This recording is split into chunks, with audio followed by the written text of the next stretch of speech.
The Zack Files, a ghost named Wanda. When the first spooky thing happened, I didn't even realize it was spooky. I don't know why, because I happen to like spooky things. Unless they're really scary, I mean. In which case, maybe not so much. Oh, I better tell you who I am. My name is Zack. I'm 10 years old, and I guess I've always been sort of interested in weird stuff. Stuff like werewolves and vampires and zombies in houses where you go into the bathroom and turn on the faucet and out comes blood, stuff like that. To be honest about it, I've never seen any of the things I just mentioned. But then I'm only 10 years old.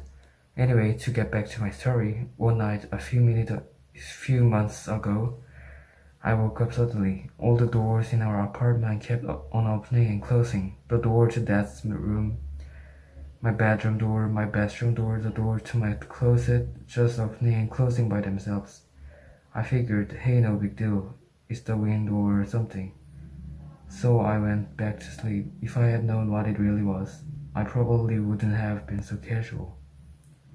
When I woke up the next morning, the first thing I noticed was how messy my room was. Now I don't want you to get the wrong idea. My room is always pretty messy, but this morning it was a lot messier than usual. The pants I had taken off the night before and thrown on the floor were now hanging from the roll of the window shade. The shoes I had tossed in the corner were in my wastebasket. My t-shirt was hanging from the light on the ceiling. My underpants were on my teddy bear's head. I was pretty sure I hadn't done any of these things, and I couldn't imagine who had. I cleaned up the stuff as fast as I could. It wasn't so much because I like my room clean. I just didn't want my dad to come in and say, "What's wrong with this picture?" My dad is great and I love him a whole lot, but he's kind of a neatness freak.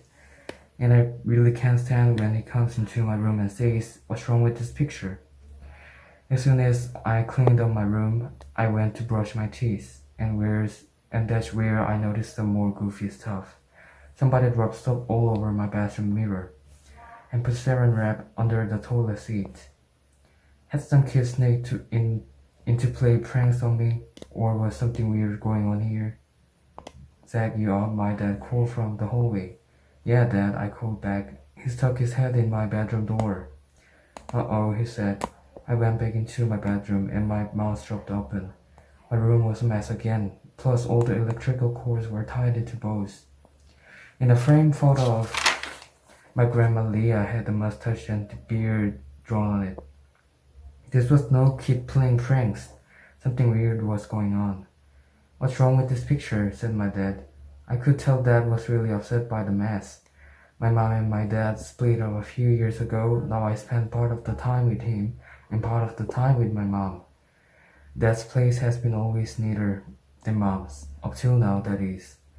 "Dad," I said, "I just made it clean my room, okay? Just before going into the bathroom to brush my teeth, I swear. I know this is going to sound crazy, but I think we are being haunted or something."